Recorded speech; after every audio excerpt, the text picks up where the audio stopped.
자, 우리 피셔 인베스트 채널의 흑역사를 먼저 짚고 가죠. 그리고 지금 어떤 의견을 내고 있는지, 과거에는 어떻게 의견을 냈었는지 이런 거 항상 증거 영상도 계속 올려드리는데 귀찮아요. 그래서 그냥 바로 설명을 드릴게요. 우리 엔비디아의 차트가 바로 우리 흑역사를 그대로 증명합니다. 제가 2019년에 유튜브를 시작했는데 2019년 말에 60% 채권을 가지고 있어라 이렇게 얘기했다가 엄청나게 욕을 먹었어요. 비아냥을 거의 한 2020년 3월 코로나 터지기 직전까지 들었습니다. 그랬는데 다행히 현금 갖고 있다가 저점 매수 이제 해야 된다. 우리 현금 갖고 있으니까 이 얘기했다가 블렌집에 부채질하냐 이러면서 어마어마하게 쌍욕을 먹었어요.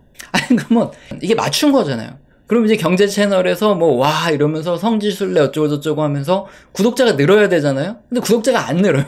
조회수도 안 늘고 구독자도 안 늘어. 맞췄는데. 그런데 왜 구독자가 늘었냐? 이때 국뽕 영상 같은 거. 그때 우리 기업들한테 전화 돌려가지고 일본에서 이제 수출 규제하기로 했던 품목들 있죠. 그런 거 만들 수 있냐? 그거 만들 수 있다. 그래가지고 그거 방송했다가 국뽕 영상이 터져서 국뽕 채널로 떡상했어요. 그래서 그때 잠깐 국뽕으로 갈까 하다가 도저히 못하겠다.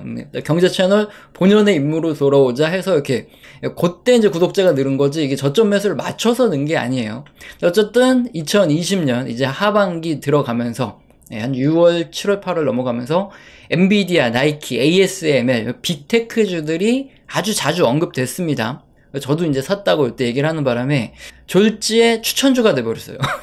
물론 이런 채널에서 추천주 이런 건 안 하는데 어쨌든 2020년부터 계속 존버 인베스트 했던 기간이죠. 그래서 우리 채널 보면은 이제 어디 뜸하게 가 있다가 어디 이제 처물려가지고 마음고생 하시는 분들이 우리 채널에 와서 존버 하라는 거 얘기 듣고 위안을 삼고 가던 때가 2020년부터 2022년 한 4, 5월 요때까지예요. 근데 2022년 4월에 그때 이제 전향을 하죠. 존버가 아니다. 근데 이때 3월부터 4, 5월 뭐 이때까지 계속 기술주에 대한 우리가 갖고 있는 거 요 정도면 뭐 많이 먹었지 않냐 이렇게 매도 의견을 냈다가 얘기도 안 하고 매도로 전환했다. 존버에서 매도로 갑자기 금세 손바닥 뒤집듯 바뀌었다 하면서 엄청나게 욕을 먹었어요. 변절자 이렇게. 그래서 그때 댓글창이 다 낀 거예요. 욕을 너무 먹으니까. 자, 그렇게 이제 매도를 해야 되는데, 문제는 제가 분할 매도를 하는 바람에, 2022년 5월 이후에 급락을 했어요, 기술주들이. 그래서 못 팔고 물렸습니다. 그래서 2022년 내내 영상 보시면은 2023년쯤에, 초쯤에 아마 뭐 기준금리 인상 중단 얘기 나오고, 뭐 그러면서 반등이 있을 것이다. 그때 팔자. 그때 팔고, 그 다음에 이제 현금 잘 가지고 있자. 2022년에 이제 그런 얘기 굉장히 많아요. 왜냐면 이제 경제 지표들이 하나둘씩 경기 둔화, 침체에 대한 얘기가 나오기 시작했으니까. 어쨌든 우린 팔아야 되니까. 2023년에 갑자기 반등을 주죠. 그때 이제 제가 계속 금리 인상 중단, 요런 기대감이 커진다. 요 얘기를 했기 때문에 저도 이제 그때 상반기에 이제 분할 매도를 다 마쳤어요. 근데 지금 엔비디아가 이렇게 많이 갔습니다. 제가 뭐 거의 한 200달러 후반에서 300달러 가까이 떼서 거기서 거의 다 매도를 했는데 지금 뭐 거의 500달러 가까이 갔어요. 이거 보면 잠이 안 와요. 그래서 엔비디아를 지금 못 쳐다보고 있어요. 근데 어쨌든 뭐 이제 100달러 부근에서 사서 이제 거의 한 300달러 가까이서 팔았으니까 이제 많이 먹긴 했는데 갖고 있었으면은 거의 한 5배 튀기는데 이거 참 환장하겠죠. 그리고 지금 뭐 더 올라갈 수도 있다 이런 얘기가 나오면 미쳐요 사람. 왜 주식을 갖고 있다가 팔았는데 더 올라가면 환장하잖아요. 그래서 지금 약간 이런 흑역사 이게 벌어지고 있다. 이게 지금 현재 의견입니다. 그래서 어떤 의견이냐 2020년 코로나 이후부터 2022년 요 초중순 그때까지가 존버 인베스트였다면 그 다음부터 이제 하나둘씩 경기 지표가 둔화되기 시작해서 2023년부터는 사실상 이제 침체를 말하는 침체 인베스트예요. 그래서 이제 여기서는 이제 슬슬 다 정리를 하셔야 되고 이제 리스크 관리를 하셔야 된다. 이게 2023년부터 거의 뭐 명확하게 말씀드려오고 있습니다. 사실 그대로 말씀드리는 거예요. 굳이 뭐 증거 영상도 남기고 하는데 귀찮으니까. 근데 여기서 저희가 핵심적인 부분이 뭐냐, 이런 매수, 매도, 이 투자 결정을 여러분이 어떻게 하시냐, 이게 중요해요.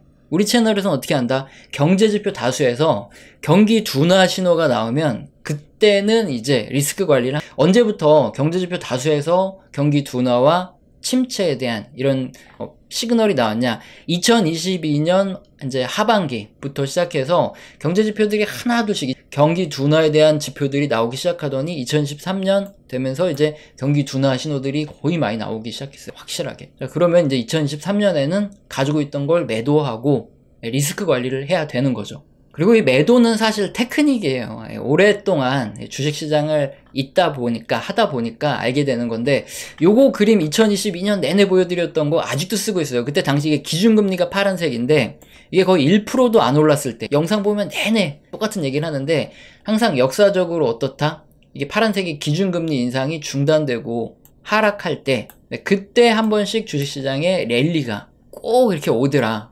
그때 이제 매도하자. 이 그림을. 어쨌든 이건 뭐 테크닉이죠. 매도는 그냥 테크닉일 뿐이고, 중요한 건 우리는 어떻게 간다는 거죠. 원칙대로 간다는 거예요. 경제지표 다수에서 경기 둔화 및 침체에 대한 경고들이 켜지기 시작하면 그때는 매도. 그리고 다시 언제 매수하냐? 다수 경제지표들에서 경제가 회복되고 있다 이런 신호들이 나타나기 시작하면 뭐 주식시장이 폭락을 하고 있던 뭐 하고 있던 그냥 그때 매수를 하는 거죠. 자, 그런데 유튜브에 있는 경제 채널을 보는 다수 사람들은 어떻게 하죠? 이 인간이 주식시장을 잘 예측했냐 틀렸냐, 점쟁이처럼 잘 맞췄냐 틀렸냐 이것만 봐요. 그리고 또 더 웃긴 게 내용은 안 보고 썸네일하고 댓글만 보고 그냥 지레짐작으로 내용을 추측한다는 거죠. 우리 채널에 그런 분들 특히 많아요. 썸네일하고 댓글만 한 3년 이상 구독하신 분들 굉장히 많습니다. 영상을 보고 뭐 광고도 봐야지 뭐 수익도 들어오고 하는 건데, 대충 썸네일 보고 댓글 보고 지레짐작해가지고 그냥 나가버린다는 거예요. 그래 놓고 나서 네가 뭐 틀렸네 맞췄네. 그래서 우리 채널 보면 이제 댓글은 지금이 막혀 있는데, 댓글이 있을 때 영상 보시면 본 내용 영상하고 댓글하고 반대로 적어 놓는 분들 굉장히 많고, 저도 반대로 적어요. 본 영상에서 만약에 매도 의견이 나왔다 그러면 댓글에다가 지금 매도하면 바보다, 뭐 존버해라 이런 얘기가 딱 적혀 있단 말이죠. 어쨌든 그런 건 신호니까 나중에 댓글창을 열게 되면 꼭 참고하세요. 그래서 어떻게 하냐, 최저점 최고점은 절대 못 맞추더라도 우린 원칙대로 경제지표를 보고 원칙대로 다수 경제지표에서 경기 둔화 신호가 지금 나오고 있으니까 당연히 리스크 관리를 하라고 말씀드리고 있다. 자, 그러면 오늘 경제지표 보면서 한번 살펴볼게요. 9월에 미국 실업률 지표가 발표가 됐습니다. 3.8%예요. 전달에 3.5% 최저점 나왔다가 살짝 올라갔어요. 그런데 지금 시장이 완전히 미쳐 돌아가고 있습니다. 뉴스에서 나빠야 좋은 고용의 역설이다. 이게 무슨 소리냐면은, 최근에 비농업 채용 공고 지표 발표된 거 우리 채널에서 설명드렸는데 보셨나요? 또 못 보셨을 수도 있으니까 제가 다시 보여드리면, 이 채용 공고가 엄청나게 빠르게 떨어지고 있어요. 고용 상황이 안 좋을 때, 한마디로 고용을 많이 하고 싶지 않을 때 기업들은 일단 채용 공고를 먼저 안 내죠. 그 소리입니다. 지금 미국의 고용 상황이 아주 안 좋아지고 있다. 이걸 채용 공고를 보면 알 수 있고, 실업률도 마찬가지죠. 실물 경제가 별로 안 좋아지고 있다는 소리예요. 그래서 실업률이 올라가면 절대 안 됩니다. 강한 고용이 꺾이고 있다. 실물 경제가 나빠지고 있다. 이 소리죠. 자, 그런데 주식시장에서 호재라고 생각을 하는 거예요. 왜 그렇죠?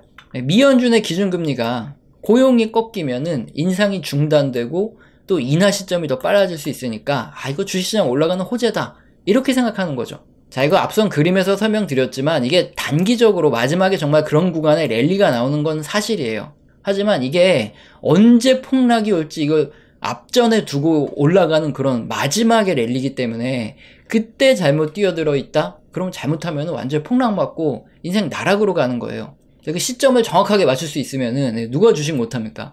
폭락하기 직전에 뛰어내릴 수 있다 그러면은 뭐 당연히 주식을 매수하면 되는데, 언제 침체가 올지 모르죠. 좀 주의를 해야 되는 거죠. 자, 우리는 상식적으로 한번 생각을 해볼게요. 상식적으로 고용이 나빠지고 미국 실물 경제가 막 꺾이고 이런 상황에 주식시장만 강하게 오를 수 있을까요? 자, 이 그림이 뭐냐면은 미국의 실물 경제를 알려주는 미국 GDP 증가율과 미국 주식시장의 증가율 차트입니다. 빨간색이 미국 GDP 증가율, 즉 경제 성장률이고, 파란색이 미국 주식시장의 전년 대비 상승률이에요.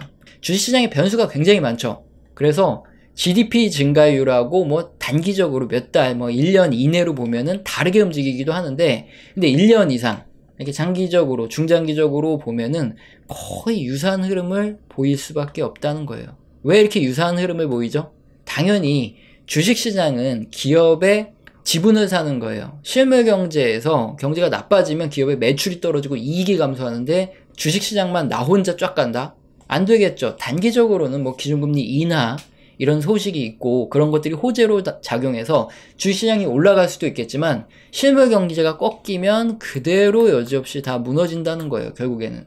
당연히 이 부분 감안하고 다시 발표된 실업률 차트를 보면은 2001년 이후에 이제 IT 버블 붕괴가 됐죠. 예, 이때 보시면은 경기 침체가 엄청나게 심화가 돼서 이때 주식시장이 한 2, 3년 동안 2003년 정도까지 거의 반토막으로 떨어졌고 2008년 금융위기 때도 주식시장 폭락한 거 다 아시죠? 그리고 코로나 때도. 그런데 다 역사적으로 공통점이 있어요. 지금도 마찬가지예요. 지금처럼 이게 더 이상 낮추기 힘든 이 자연실업률 상태가 이렇게 지속되다가 갑자기 자연실업률 상태에서 급등하는 이 실업률이 급등하는 시점들은 역사적으로 어느 시점이죠? 경기 침체가 일어나는 시기입니다. 경기 침체가 터지면 실업률이 자연실업률 근처에서 이렇게 바닥에 기고 있다가 갑자기 급등을 해요. 그러니까 지금도 자연실업률 근처에서 쭉 움직이고 있어요. 뭐 3.5% 막 이렇게.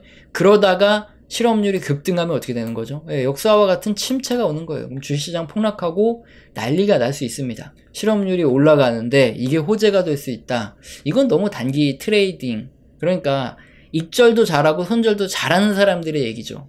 막 우리처럼 막 생업이 있고 주식시장 잘 쳐다보지도 못하고 이런 사람들은 뭐 랠리가 잠깐 올 수 있으니까 잠깐 좋아하다가 하다가 바로 그냥 폭락 맞아서 손도 못 쓰고 그러다가 물릴 수가 있다는 거예요. 그럴 땐 리스크 관리하고 짧게 배트를 잡고 손절할 각오도 하고 익절도 짧게 하고 이렇게 대응하거나 아니면 이제 리스크 관리 차원에서 채권도 좀 많이 갖고 있거나 이렇게 해야 된다는 거죠. 자, 그리고 하나 더 보여드리면 아마 확실해지실 건데 악재가 오히려 호재다. 이거는 과거에도 항상 반복됐습니다. 여기 뉴스 볼게요.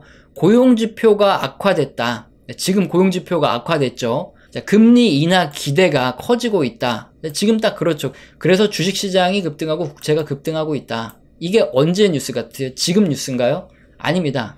2007년 11월 30일, 2008년 금융위기가 터져서 주식시장이 반토막 이하로 떨어지기 직전 2007년 11월 30일 뉴스예요. 지금하고 똑같죠. 굉장히 유사한 시기. 그러니까 지금 뭐 당장 몇 달 후에 뭐 터진다 아니면 언제 터진다 이거는 모르지만 어쨌든 지금하고 똑같은 역사가 반복됐다는 건데 이게 2007년만 그러냐? 아니죠. 과거 역사적으로 항상 그랬죠. 기준금리 인상이 중단되고 폭락 2001년 IT 버블 붕괴 그리고 기준금리 인상이 중단되고 폭락 금융위기 코로나까지 다 똑같이 이렇게 고용지표가 항상 악화됩니다. 그래서 실물 경기도 둔화되고 기준금리가 오히려 인하 기대감이 커지고 실제 기준금리도 인하돼요. 그리고 나면 역사적으로 여지없이 경기 침체가 터지더라. 지금도 마찬가지죠. 고용지표가 지금 막 악화되려고 하고 있습니다. 그래서 기준금리 인상이 이제 중단되고 인하될 기대감이 커지고 있어요. 과거와 마찬가지로. 그래서 주식시장도 지금 랠리를 펼치고 있는데 자, 이럴 때 어떻게 해야 됩니까? 항상 좀 주의를 해야 되는 마지막 랠리일 수 있죠. 이제 기관이라든가 외국인들은 어떻게 하느냐? 이런 역사 반복을 알아요. 그래서 뭐 풋옵션을 매수하든 어쨌든 해지를 겁니다. 그래서 손실을 최소화시키는데 우리 개인들은 어떻게 하죠? 그냥 막 매수합니다. 그 고점에 제일 많이 매수해요. 꼭 보면. 그래서 폭락 오고 인생 나락간 역사가 계속 반복돼요. 주변에서 어른분들이 너 주식하면 도시락 싸갖고 말릴 거다. 이 얘기하는 게 다 이때 인생 나락갔던 경험이 있기 때문에 그래요. 다 그때 보면은 막 경제지표 좋아지네 어쩌네 하면서 그렇게 얘기하는 사람들도 꽤 많거든요. 근데 실제적으로 다수 경제지표들을 보면 안 그런데 일부 경제지표들이나 뭐 이런 거 보면서 막 좋아진다 하면서 그렇게 꼬시는 사람이 많아요. 근데 꼭 보면 그때가 마지막 랠리. 그래서 인생 나락가는 경우가 많다. 그래서 다시 한번 강조드리지만 고용지표가 둔화된다. 이렇게 실업률이 급등한다. 이거는 거의 뭐 맨 마지막에 나타나는 다수 경제지표들 중에서 가장 마지막에 나타나는 것 중에 하나예요. 우리는 원칙대로 항상 가고 있죠. 다수 지표들에서 지금 경기 둔화에 대한 우려, 경고, 침체에 대한 경고가 나오고 있어요. 자, 이럴 때는 리스크 관리를 해야 되죠. 제가 뭐 주식시장이 앞으로 더 간다? 뭐 그래서 욕먹어도 상관없어요. 욕먹을 각오하고 있어요. 하지만 저는 원칙을 말씀드리는 거예요. 여러분이 현명한 판단을 내리실 수 있게 계속 원칙대로 말씀드려 왔고 초반에 말씀드렸지만 이렇게 과거 우리 채널이 어떤 식의 스탠스를 가지고 있고 어떤 역사가 있었냐 이것도 다 증거 영상으로 다 남겨드리고 이렇게 오늘 귀찮아가지고 일부러 이렇게 설명까지 계속 해드리고 있어요. 2023년부터 다수 경제지표들에서 경기 둔화, 침체에 대한 경고가 다들 이렇게 켜지고 있으니까 제가 이게 다 팔아가지고 침체 온다, 폭락 온다 말씀드리는 게 아니라 경제 지표가 그렇다는 걸 계속 말씀드리고 있어요. 도움이 되셨기를 바랍니다.